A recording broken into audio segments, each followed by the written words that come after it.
alamin. Wassalatu wassalamu ala asyrafil mursalin wa ala alihi wa ashabihi ajma'in. Amma ba'du, para jemaah, pagi hari ini kita akan ngaji surat Asy-Syu'ara, surat 26 ayat 88 dan 89. Surat Asy-Syu'ara, surat 26 ayat 88 dan 89. A'udzubillahi minasyaitonir rajim. Yauma la yanfa'u malu wala banun. Pada hari kiamat nanti, di yaumul hisab, la yanfa'u, tidak ada manfaatnya, tidak ada gunanya. Apa? Malun, harta, wala banun, dan anak-anak. Jadi besok ketika kita di alam yaumul hisab, hari perhitungan amal, harta yang kita miliki itu enggak ada gunanya lagi. Kalau pertanyaannya kapan harta itu ada gunanya? Sekarang. Jadi sekarang kita yang mau menginfakkan sebagian hartanya demi kepentingan Islam, maka itu yang akan menolong kita besok pada hari kiamat. Tapi kalau sudah nanti di sana, nggak ada gunanya harta. Sekarang ini kesempatan supaya harta kita ada gunanya besok. Misalnya menyumbang nasi bungkus untuk para yang buka puasa, memberikan takjil, nyumbang masjid. Itu semua nanti akan menjadi manfaat besok di akhirat. Maka kesempatan emas bagi kita yang diparingi kelebihan rezeki dan ada kemauan untuk nyumbang demi kepentingan Islam. Begitu juga banun, anak. Anak itu juga besok nggak bisa menolong orang tuanya. Orang tuanya menolong anak juga nggak bisa. Kalau sudah sama-sama di akhirat, sama-sama di yaumul hisab. Anak yang ada gunanya itu sekarang, yang dia mau mendoakan orang tuanya, dia mau berbakti kepada orang tuanya, itu yang manfaat besok. Anak seperti itu. Makanya saya mohon Bapak Ibu jamaah, kalau sholat jamaah di masjid, terutama subuh, diniati tirakat. Diniati tirakat. Sebab anak kita diajak jamaah subuh juga sulit. Ya orang tuanya aja yang senang jamaah subuh. Supaya anak kita selalu mendapat hidayah. Masya Allah, sekarang ini kenakalan remaja menjadi-jadi. Ada peristiwa yang mengerikan di Kenjeran. Ada anak SMP pacaran sama temennya SMP. Ketika jam malam minggu, diajak keluarlah ceweknya ini jalan-jalan, ya jalan-jalan di Surabaya. Setelah jam 1 niatnya mau pulang, tapi cowoknya ini ketemu teman-temannya cangkruk, lalu nimbrung. Sehingga cowoknya 7, ceweknya 1. Entah apa yang ada di pikirannya, akhirnya anak-anak masih SMP ini mendem minum-minuman keras, termasuk ceweknya, karena dipaksa sama cowoknya. Setelah dalam keadaan mabuk, 1 cewek ini diperkosa 7 cowok ini. Akhirnya semabut. Karena masih SMP pikirannya cekak, untuk menghilangkan jejak akhirnya dicarikan kardus. Kardus-kardus bekas itu. Cewek ini akhirnya dimasukkan kardus terus dibakar.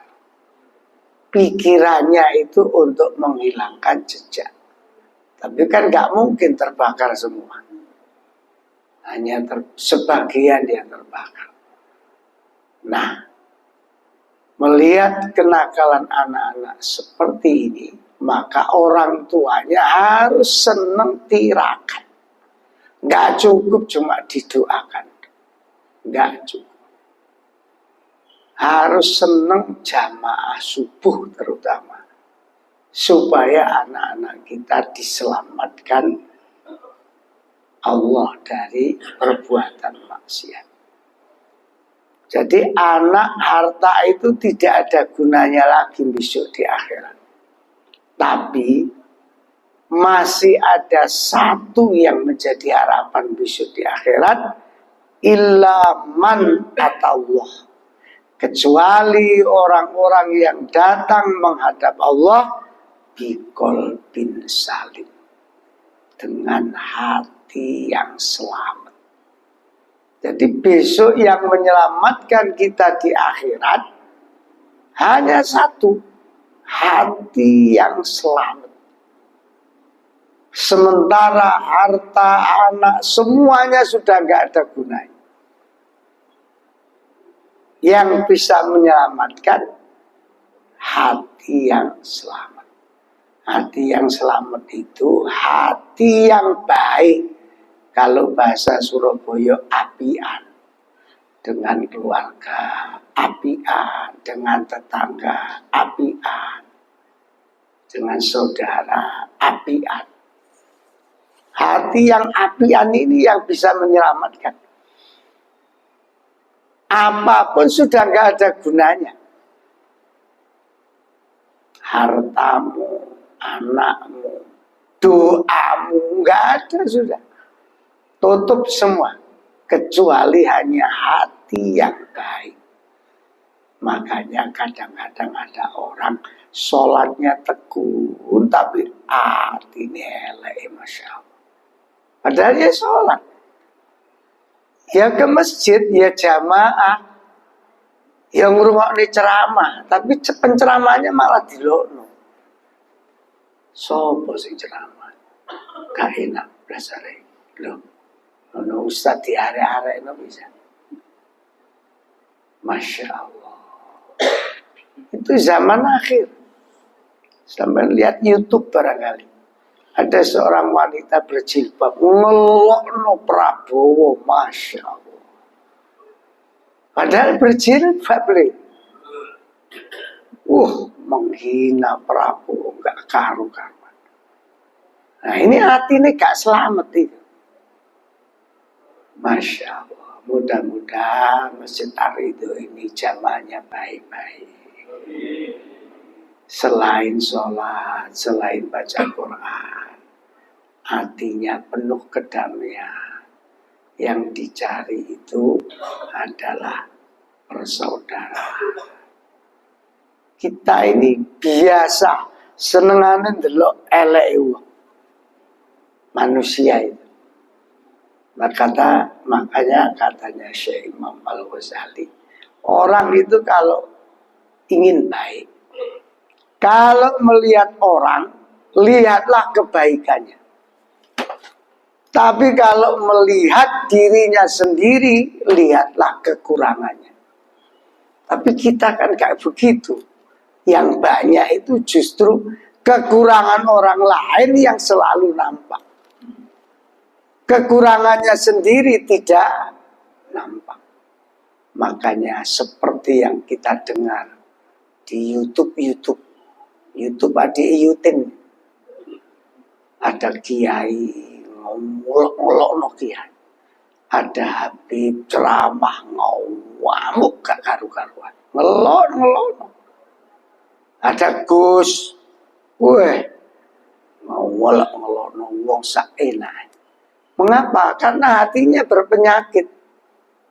Kan hati itu ada 3. Ada kolbun marid, hati yang berpenyakit. Ini hatinya orang munafik. Ada kolbun mayit, hati yang mati. Ini hatinya orang kafir. Ada kolbun salim, hati ini wong selamat. Mudah-mudahan sampean termasuk yang punya hati yang selamat. Terus gak usah ngelokno sopo-sopo. Wong kita sendiri kalau mau jujur ya lebih banyak kekurangannya daripada yang lain. Makanya surat Al-Hujurat ayat 11 itu jelas lewo-lewo. Apa lewo-lewo? Jelas temenan. Ya ayyuhalladzina amanu, wahai orang-orang yang beriman, la yaskhar qaumun min qaumin. Janganlah kalian itu saling menghina, mencela antara kelompok satu dengan satunya. Asa ayyakunu khairum minhum, bisa jadi sing dilokno luwih apik timbangane sing ngelokno. Ini Quran ini. Bukan Kementerian Agama ini. Jadi orang itu biasanya sing tukang ngelokno iku luwih elek timbangane sing dilokno.